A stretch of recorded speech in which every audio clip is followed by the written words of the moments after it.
Okay, this week I'll be going over chapter 2. Chapter 2 is basically getting started.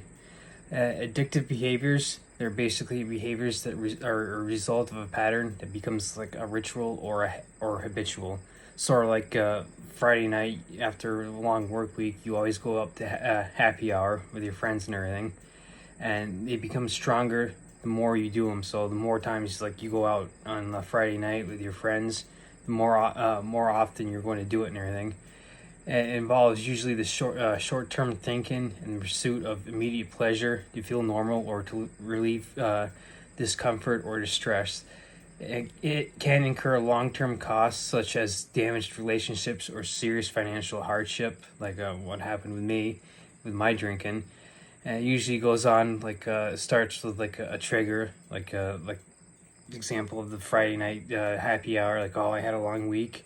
And you get triggered that you want to go out and start drinking. So like you are near the end of the day on Friday, you start craving. Oh, I want to go out for a drink, and then you go to the bar for happy hour, and then you use, and then like you feel better acting out and using. But it's terminology that's in chapter 2 is pig, problem of immediate gratification, and usually like getting into the behavior, you kind of end up feeding what's known as the pig, and you end up sacrificing the long-term your long-term goals for some short-term instant gratification.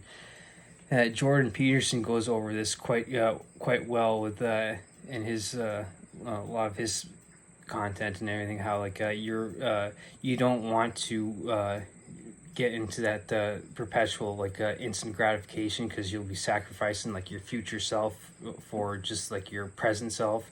You rather would want to switch that and try like he talks about like sacrificing the present for the future.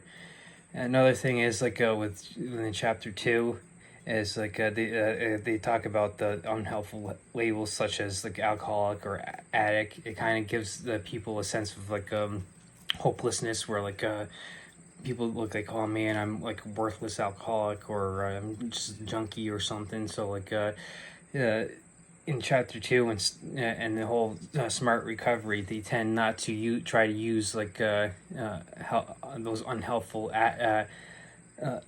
labels to try and help you overcome, like, hey, look, yes, I had like a drinking problem or a drug problem, but I've now overcome it, so I'm no longer that pathetic alcoholic or just a junkie or whatever.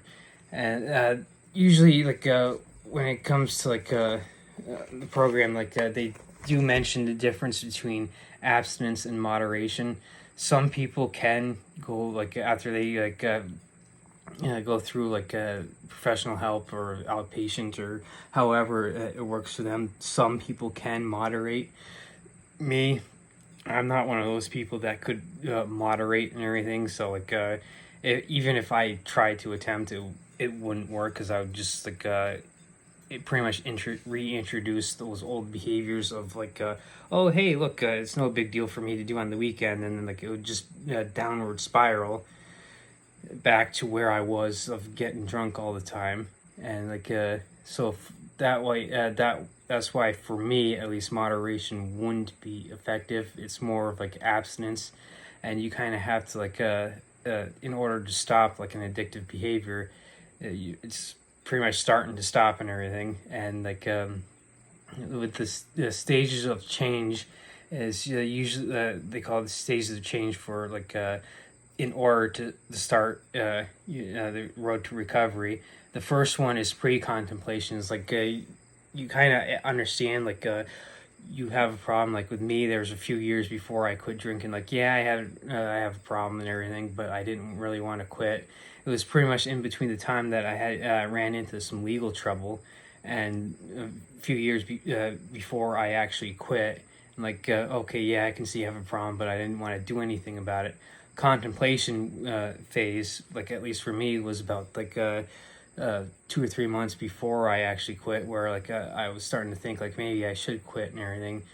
And then I finally did, and which got into like the preparation, like that last month or so. I was was going to AA, even though I was still drinking and everything. And it finally like got to the point where like I just didn't want to deal with my own BS anymore. So I finally like went into preparation, and then went from the preparation phase into the action phase, where I wanted to, hey, look, I need to quit. This is causing me problems. Like I can't seem to keep a job down. My relationships were strained, and especially with family and everything. So like that's when I started the action phase, and then the next phase would be maintenance. Like after you take the action of starting to quit whatever addictive behavior you are into. Like for me, it was drinking. So like you go into the maintenance phase. Like it's the get instead of doing the addictive behavior, like you switch over to like a more healthy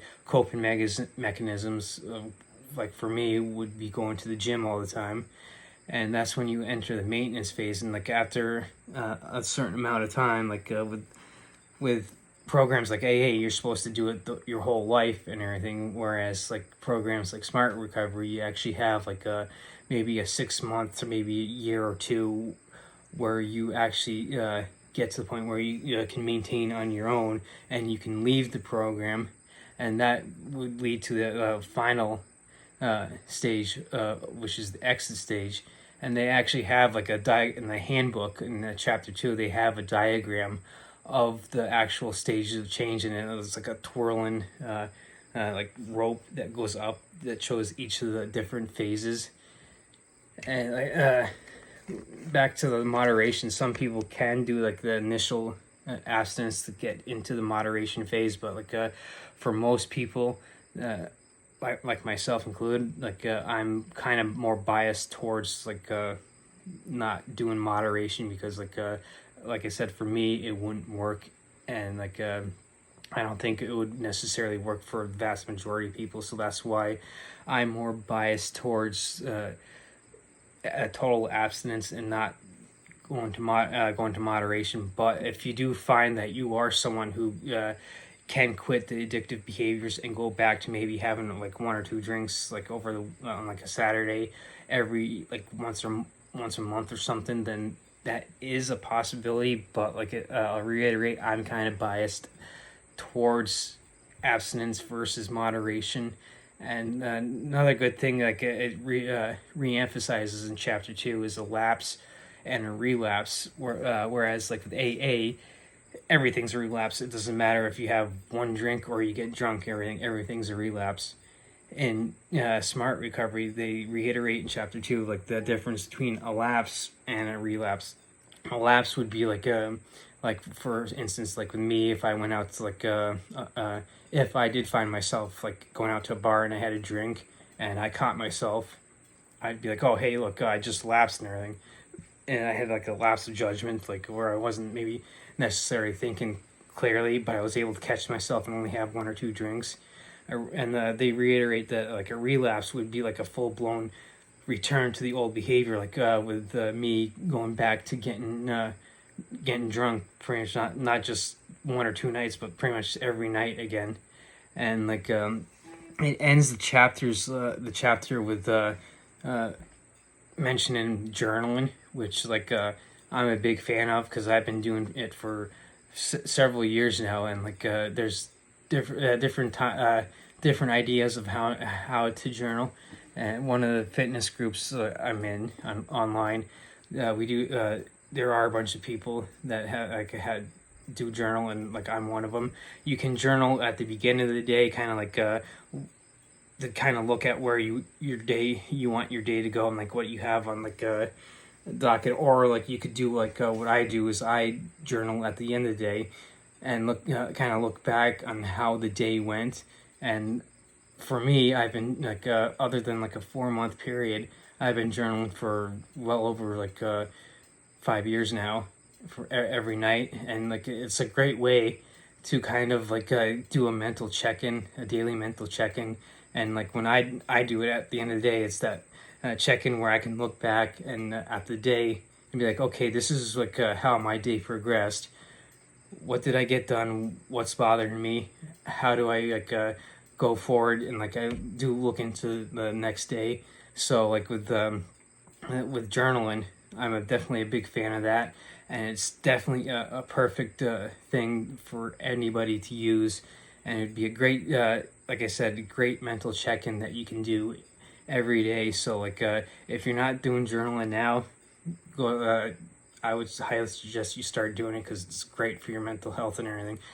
So, like, you could go up to Walmart and get one for probably like a journal for like $5. You get like a mechanical pen and a pencil and lead and everything for another $5. So $10, you could get like a 250-page journal or whatever for like $10 and start.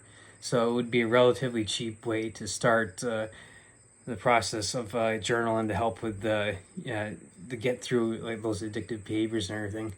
Until next week.